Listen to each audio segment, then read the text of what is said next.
Hello दोस्तों, मैं ऋषिंदर शुक्ला एक बार फिर आपके पास आया हूँ। एक छोटी सी वीडियो लेके आया हूँ। एक हमारे लेखक, विचारक, व्यंग्यकार और अपने में संपूर्ण साहित्य, मैं तो ये कहूँगा उनके लिए, हरशंकर परसाई जी, ये जबलपुर के थे और इनके नौ कविताओं के माध्यम से इतने बड़े बड़े व्यंग किए हैं, अपने लेखों के द्वारा इतने बड़े बड़े व्यंग किए हैं कि पूछिए मत। तो इनके कुछ व्यंग मैं आपके सामने लेके आया हूं और ये समाज को आईना दिखाएंगे। और उस समय सोचिए आप, इनका जीवन जो रहा 1924 से 1995 तक, 95 में ये एक्सपायर हो गए। आज की परिप्रेक्ष्य में आप देखिए 28 साल हो चुके हैं। 28 साल में दुनिया में वो सब कुछ दिखाई दे रहा है जो वो कह के गए या जो वो उन्होंने उस समय सोचा होगा, उस समय कहा होगा। तो इनका जो सबसे पहला वाक्य है वो ये कहते हैं, लड़कों को अपना ईमानदार बार भी निकम्मा लगता है। मतलब ईमानदारी को इन्होंने निकम्मेपन से जोड़ दिया और यही हकीकत भी है। आज की डेट में यही हकीकत है। दिवस कहते हैं ना, दिवस, महिला दिवस, कन्या दिवस, हिंदी मातृभाषा दिवस और मालूम नहीं, पेरेंट्स डे, मदर्स डे, ये सब डे इसलिए मनाए जाते हैं। दिवस कमज़ोर का ही मनाया जाता है, जैसे कि हिंदी दिवस, महिला दिवस, अध्यापक दिवस, मजदूर दिवस। कभी थानेदार दिवस नहीं मनाया जाता। व्यस्त आदमी का अपना काम करने की जितनी अक्ल की जरूरत पड़ती है, व्यस्त आदमी को अपना काम करने में जितनी अक्ल की जरूरत पड़ती है, उससे ज्यादा अक्ल बेकार आदमी को समय काटने में लगती है।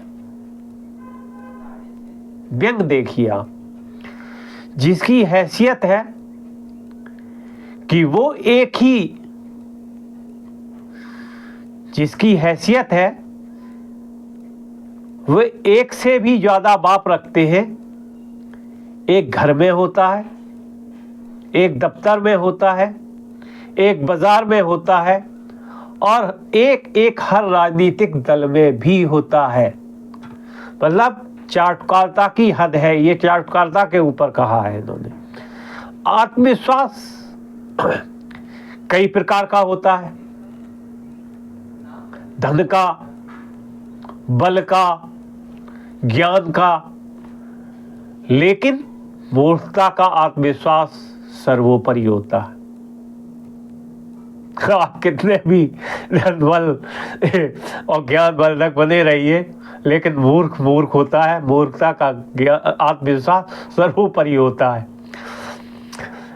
सबसे निरर्थक आंदोलन भ्रष्टाचार के विरोध का आंदोलन होता है। सबसे निरर्थक आंदोलन भ्रष्टाचार के विरोध का आंदोलन होता है। एक प्रकार का यह मनोरंजन है जो कि राजनीतिक पार्टी कभी कभी खेल लेती है, जैसे क्रिकेट या कबड्डी के मैच। मतलब इनका रिजल्ट कुछ नहीं निकलना है। मतलब एक वाक्य आप पढ़िए और उसके बाद उसको चिंतन करिए तो आपको समझ में आएगा। हंसी के फव्वारे छूटेंगे आपके भी। रोज विधानसभा में के बाहर एक बोर्ड पर आज का बाजार भाव भी लिखा रहे, साथ ही उन विधायकों की सूची भी चिपकी रहे जो बिकने को तैयार है। इससे खरीदार को भी सुविधा होगी और माल को भी।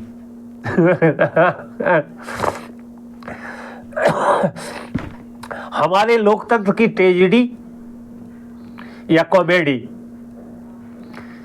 है कि कई लोग जिन्हें आजन्म जेल खाने में रहना चाहिए, वे जिंदगी भर संसद या विधानसभा में बैठते हैं।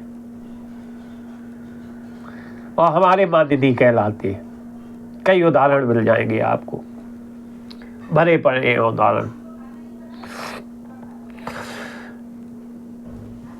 अगला है इनका नवा विचार है, विचार जब लुप्त हो जाता है या विचार प्रकट करने में जब बाधा उत्पन्न हो जाती है या किसी के विरोध से भय लगने लगता है, तब तर्क का स्थान हुल्लड़ या गुंडागर्दी ले लेता। इतनी गुंडागर्दी, इतना हुल्लड़, इतना शोर शराबा आज की दुनिया में देखो आप क्यों? क्योंकि वो आप आदमी का विरोध करने के लिए विरोध नहीं करते, क्योंकि आपके पास कोई विचार ही नहीं है। आप देख लीजिए संसद में क्या हो रहा, गुंडागर्दी हो रही, खुलेआम गुंडागर्दी हो रही है। क्यों? किसी के पास कोई विचार ही नहीं है। विरोध करना है तो विरोध करना है। संसद उदाहरण देख लीजिए, संसद है इसका उदाहरण।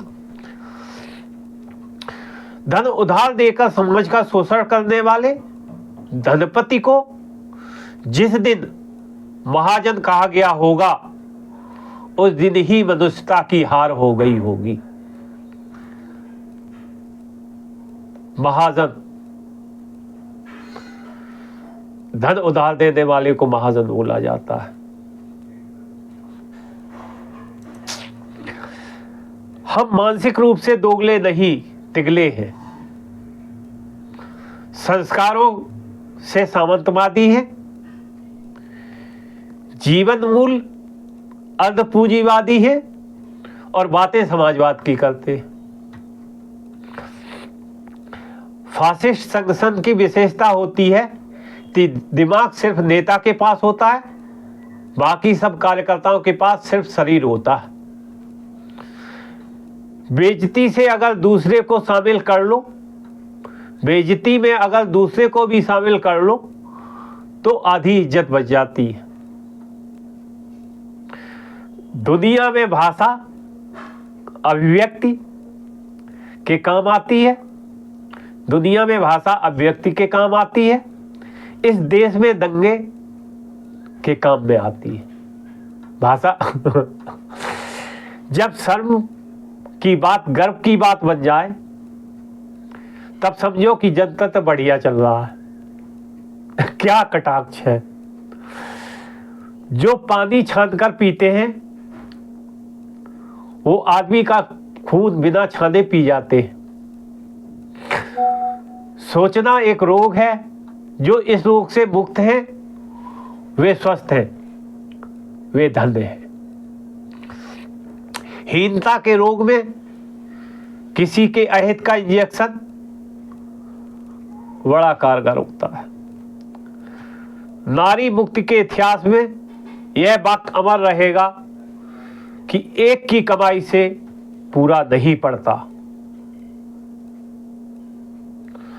नारी मुक्त के इतिहास में यह बात अमर रहेगा कि एक की कमाई से पूरा नहीं पड़ता।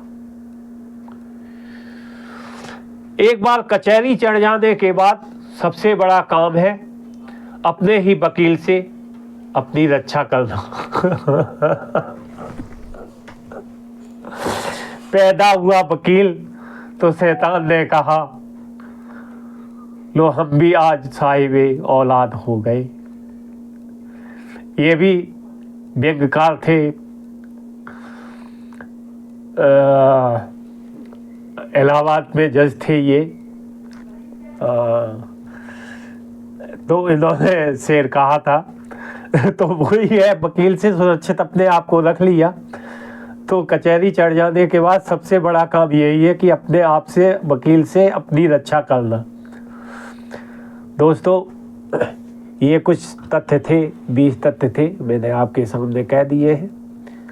आप इन्हें बार बार पढ़िए, मनोरंजन करिए अपना, और